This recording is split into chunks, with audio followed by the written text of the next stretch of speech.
Bonjour à tous, moi c'est Guillaume et je te souhaite la bienvenue sur la chaîne Objectif Lune. On est le 11 juin et comme d'habitude on se retrouve pour une nouvelle analyse crypto. Aujourd'hui on va revenir sur Ethereum. Si vous me suivez depuis quelques temps, vous savez qu'il est dans une structure un petit peu particulière et on fera également un tour sur le UNI. Je vous parlerai également du BNB en fin de vidéo. Si tu veux toi aussi participer à ma prochaine vidéo, rejoins le canal pour choisir la crypto que je vais analyser. Tous les liens sont dans la description. Allons voir ce que le marché nous a réservé sur ces dernières 24 heures. Ça bouge un petit peu aujourd'hui puisqu'on a le Bitcoin qui s'échange à 109 540 $ avec une progression de 0,24%. ETH plus 4,25% et s'échange à 2787 $. Le Sol à plus 5,37% avec un prix à 166,87. Et le Doge qui s'échange à 20 centimes avec une progression de 6,47%. Allez, on se retrouve tout de suite sur le graphique de l'Ethereum.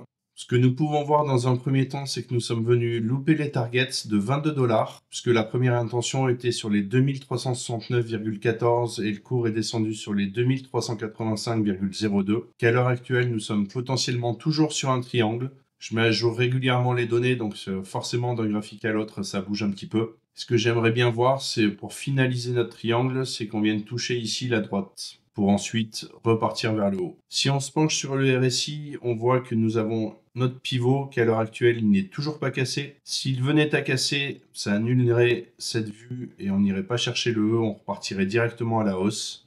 Mais ce que je vous propose tout de suite, c'est de passer sur le H4 pour voir si on a un petit peu plus de données. Donc en H4, on voit qu'on commence à avoir une divergence à ce niveau-là entre le RSI et le prix. Potentiellement une fin de hausse ici, donc un début de correction, ce qui validerait le fait qu'on aille chercher le E. Restez prudent, il y a quand même pas mal d'incertitudes sur les marchés en ce moment, d'autant plus qu'on a des annonces économiques importantes cet après-midi. D'ailleurs, on va aller voir ce que ça donne. Du côté macroéconomique, on a eu pas mal de mouvements ces derniers temps, notamment liés à la guéguerre entre Musk et Trump. Musk dénonçant le déficit massif de Trump et ses coupes dans les aides aux véhicules électriques. Trump évoquant la possible fin du soutien aux contrats fédéraux. Une fois qu'ils se sont bien écharpés sur les réseaux, Musk a exprimé des regrets sur certains posts, reconnaissant avoir été trop virulent. Trump a répondu par une petite phrase, je cite, « On avait une bonne relation, je lui souhaite le meilleur ». Et ça se finit par Musk envoyant des petits cœurs sur une vidéo de Trump. Finalement, ils s'aiment bien ces deux-là. Par contre, ça n'a pas plu au marché puisque ça a entraîné une baisse de 5% du Bitcoin et des cryptos. Si on revient sur les annonces macroéconomiques, à 14h30, on a la publication des chiffres de l'inflation aux États-Unis. On attend notamment le CPI et le Core CPI pour le mois de mai. Le marché anticipe une petite hausse avec une inflation annuelle qui dépasserait de 2,3 à 2,5%. Autant dire que ça va secouer les marchés et les cryptos ne seront pas épargnés. Si l'inflation sort plus haute que prévu, on peut s'attendre à un retour de la prudence chez les investisseurs, avec un possible impact baissier sur Bitcoin. En revanche, si ça sort en dessous du consensus, ça pourrait relancer le momentum haussier. Bref, restez prudents et préparez-vous à un petit peu de volatilité cet après-midi. Allez, on se retrouve tout de suite sur le graphique du UNI.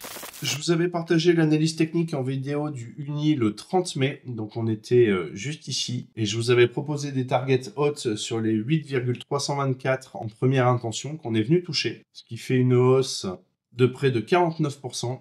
J'espère que vous aviez suivi parce que du coup ça fait une belle progression. À l'heure actuelle, nous avons une divergence qui se met en place entre le prix ici et le RSI. Personnellement, je ne rentrerai pas sur ce token tout de suite. J'attendrai d'avoir un petit peu plus de données pour voir où est-ce que le cours pourrait aller. Restez prudent quand on a fait une prise de profit comme ça, c'est pas la peine de revenir directement dessus. Le mieux c'est de s'asseoir sur ses mains et de rester safe.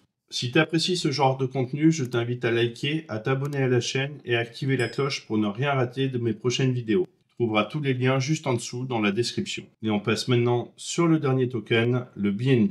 Ce que nous pouvons voir, c'est que nous sommes venus chercher les targets, donc sur la zone best price des 695,38, juste ici, qu'à l'heure actuelle, nous avons une divergence qui s'est mise en place sur le prix, mais également sur le RSI. Donc la divergence ici, sur le prix et ici sur le RSI, que nous sommes potentiellement dans une phase corrective, que les targets à aller chercher sont celles-ci, donc sur les 620,74 en première intention, 588,18 en ordre épuisette, avec une zone best price sur les 606,41 et les 661. Zone qui est toujours en corrélation sur le retracement de Fibonacci. On portera un point d'attention sur le pivot. Si le RSI venait à le casser par le haut, ça voudrait dire que la correction est terminée et dans ce cas-là, cette vue ne serait plus valide. Pour rappel, ce que je te partage ici reste ma lecture du marché à un instant T. Ce n'est pas un conseil en investissement Et comme toujours, je t'invite à faire tes propres recherches et adapter ta stratégie à ton profil de risque. Voilà, j'ai fini pour aujourd'hui. On se retrouve très bientôt pour une nouvelle vidéo. D'ici là, dis-moi en commentaire quel token tu aimerais que j'analyse la prochaine fois.